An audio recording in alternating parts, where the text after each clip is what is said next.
예를 들면 내가 월급이 200인데 400만 원 가치로 내가 일을 해야 된다라고 하면 이 200만 원 사장님에게만 돌아가는 거 아닐까라고 이야기합니다. 절대 그렇지 않습니다. 여러분들이 사장 경력을 지금부터 쌓아나가기 위해서는 월급을 주는 사장의 손을 부끄럽게 만들어야 됩니다.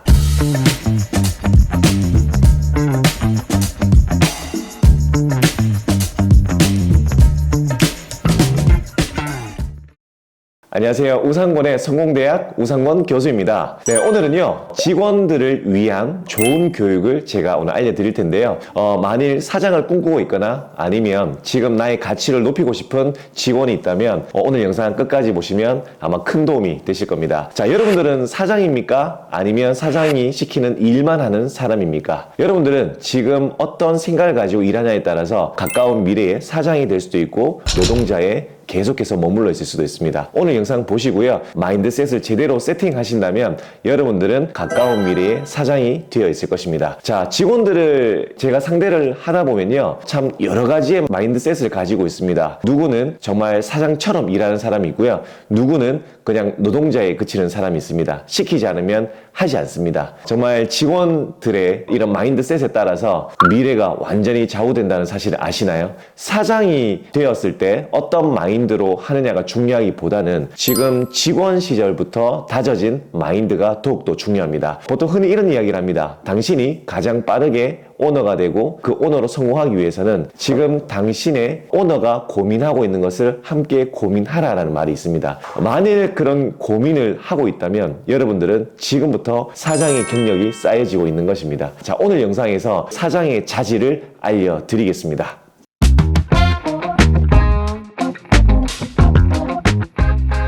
책에서 요 얘기를 하셨어요. 손해의식과 피해의식, 네. 성장을 가로막는 네. 가장 큰 장애물이다라고 네. 표현하셨는데 이 부분에 대해서 좀 설명해 주시면 어떨까요? 자, 여러분들이 성공을 하기 위해서는요, 열정이 중요하죠. 근데 열정을 더해줄 수 있는 것은 끊임없이 노력해서 해야 되고요. 열정을 방해하는 것들은요, 끊임없이 제거할 수 있어야 됩니다. 손해의식은 내가 늘 손해보고 있다는 생각입니다. 그리고 피해의식은 내가 남들에 비해서 늘 피해를 본다는 생각이죠. 형평성에 맞지 않다거나 내가 지금 일하는 환경이 남들보다 불리한 환경이라고 생각한다거나 내가 열심히 더 할수록 나만 손해본다는 생각, 이런 것들은 여러분 열정을 더해줄까요? 절대 그렇지 않습니다. 주변의 동료들로 인해서 아니면 환경들로 인해서 내가 손해의식, 피해의식을 느낄 수도 있습니다. 하지만 그 손해의식과 피해의식에서 벗어나는 순간부터는요, 여러분 성장이 그때부터 시작이 됩니다. 저도 일을 할 때요, 주변에 많은 직원들이 있었습니다. 11시까지 출근이라고 치면 50분까지 출근하는 것이 스스로가 회사만 좋은 일이라고 생각한다면 손해의식을 가지고 있는 것입니다. 하지만 10분 더 일찍 가서 내가 좀 준비를 여유롭게 하고 차 한잔 먹을 수 있는 여유와 오늘 하루 어떻게 보내야 될지를 그 여유의 시간을 가진다고 생각하면 그 시간은 나를 위한 시간이 되는 것입니다. 또한 손님에게 열정 있게 내가 응대를 하고 정말 많은 매출을 올리는 그 노력을 했다면 보통 손해의식을 가지고 있는 사람들은요,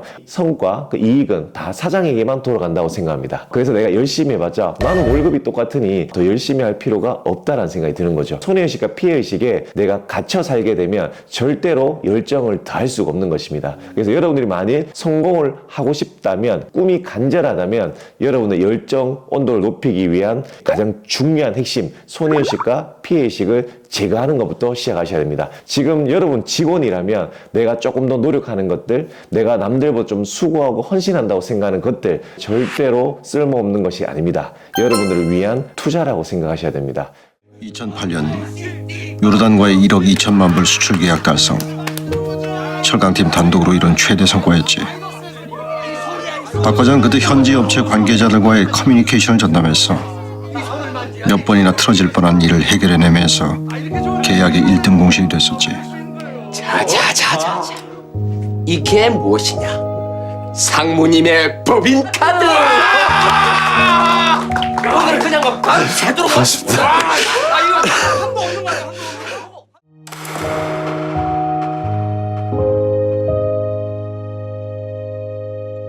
재미없네.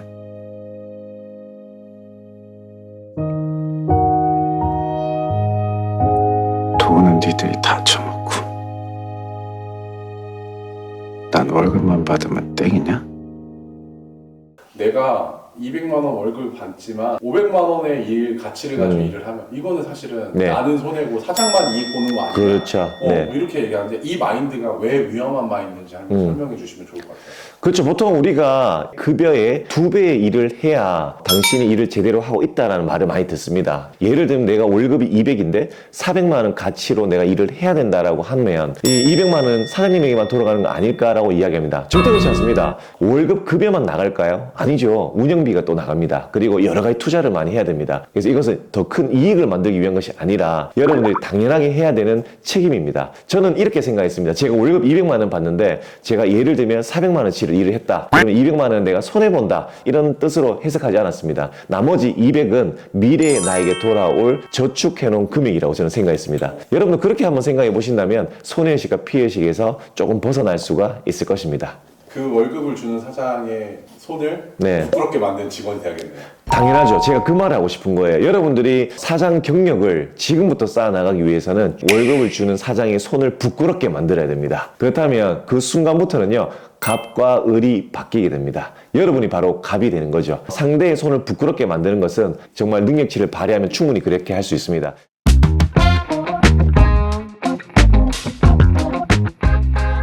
대표님이 네. 생명의 언어 네. 그리고 죽음의 언어라고 네. 얘기하면서 표현하신 것들 중에 네, 네. 이왕이면 그리고 반대되는 개념 네. 어차피 이 두 단어 중에 어떤 네. 게 좀 그렇게 되는 네. 건가요?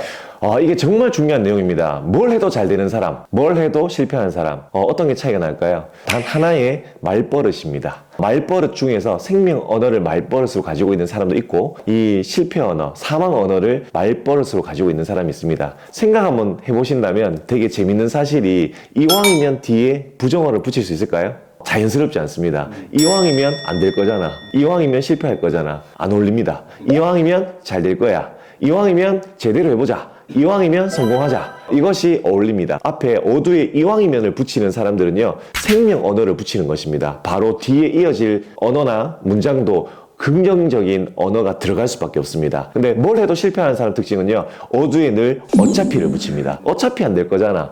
어차피 해봐도 소용없어. 아까 방금 제가 설명드린 것처럼 손해의식과 피해의식 가진 사람들이 가장 많이 하는 말이 어차피입니다. 어차피라는 말을 하소연하듯이 매번 습관처럼 쓰는 사람들은요, 어두의 말 한마디 때문에 뒤에 부정어가 따라오고 인생이 그렇게 흘러가게 됩니다. 직원 시절에 여러분 말버릇을 고쳐야 됩니다. 그래서 이 말버릇 하나에 앞으로 미래에 성공할 직원이냐 실패할 직원이냐를 가려낼 수 있습니다. 저도 직원을 보면 말버릇을 살펴봅니다. 그래서 여러분들이 태도를 바르게 하기 위해서는 언어부터 바르게 하는 습관을 가지는 게 굉장히 중요합니다. 우리는 살면서 할수록 유일하게 늙지 않는 것이 언어이거든요. 이 언어를 어떻게 사용하냐에 따라서 인생이 좌지우지가 될 수 있습니다.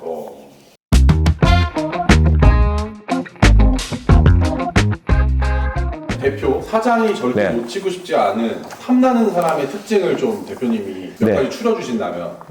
좋습니다. 대표가 또는 사장이 탐내하는 직원들이 있습니다. 이 직원은 내가 스카우트 하고 싶어. 이 직원은 끝까지 함께 가고 싶어. 함께 오래 가고 싶어 하는 탐나는 직원들이 있는데요. 첫 번째는 밝은 이미지를 가진 친구들입니다. 인사 하나를 해도 밝게 하는 사람입니다. 인상은 속이지 못합니다. 인상이 밝은 친구들은요, 생각 자체가 긍정적인 친구들이 되게 많습니다. 그래서 인상이 밝은 사람이 첫 번째고요. 두 번째는 성실입니다. 말 그대로 지속 가능한 사람입니다. 그리고 예측 가능한 사람입니다. 상대방에게 심리적 안정감을 줄 수 있는 늘 꾸준한 사람, 이런 사람이 바로 성실한 사람인데요. 어떤 이런 친구들이 있어요. 일은 정말 잘하는데 갑자기 막 사적인 일이 너무 많이 일어나서 뭐 휴무를 자주 바꾼다거나 뭐 출근 시간이 들쑥날쑥하다거나 늘 불안합니다. 근데 이런 친구들은 성실하다고 얘기할 수 없겠죠. 그리고 세 번째는 배우려고 하는 사람입니다. 제가 정말 좋아하는 말 중에요, 세상에서 가장 똑똑한 사람은 좋은 대학교 나온 사람이 아니라 모든 것에서 배우려고 하는 사람이거든요. 뱀의 문이 활짝 열려있는 사람은요, 그냥 스쳐 지나가면서 한마디 조언해준 것도 그것을 실천으로 옮기고 끊임없이 자기가 성장하기 위해서 그것을 영양분으로 받아들이는 친구들입니다. 매 순간 모든 것으로부터 배움의 자세가 되어 있는 친구들을 탐나고 정말 좋아하는 친구들입니다. 그리고 두 가지를 좀 더 말씀드린다면, 주변 사람들에게 긍정적인 영향을 주는 사람입니다. 자기는 일을 정말 잘하는데 주변 주변 사람들에게 좀 좋지 않는 이런 영향을 주는 친구들이 있습니다. 근데 그런 친구들은 말 그대로 썩은 사과라고 보셔야 됩니다. 리더는, 즉 사장은요, 사과 상자를 관리하는 주인과 같습니다. 이 사과 상자를 싱싱하게 관리하기 위해서는 썩은 사과가 하나라도 있으면 덜어내야 됩니다. 그래야 이 남은 사과들이 건강하게 온전히 관리가 되거든요. 그리고 마지막 5번째는 꿈이 같은 친구들입니다. 우리 회사에 매장에 일을 하더라도 제가 꿈꾸는 미래와 이 친구 꿈꾸는 미래가 다르다면, 방향이 다르면 함께 오래 갈 수가 없더라고요. 장사를 꿈꾸고 있는 친구들은요, 제가 도와줄 수 있는 영역이 많습니다. 잠시 돈을 벌기 위해서 일하는 것이 아니라 정말 꿈이 같은 사장과 오너와 꿈을 같이 꿀 수 있는 친구들이 정말 저는 인재, 탐나는 사람이라고 생각합니다. 마인드셋이 준비가 되었다면 지금부터는 좀 더 구체적인 실천할 수 있는 판매 스킬이 필요합니다. 제가 고객을 사로잡을 수 있는 333 법칙을 다음 6강에서 알려드리겠습니다.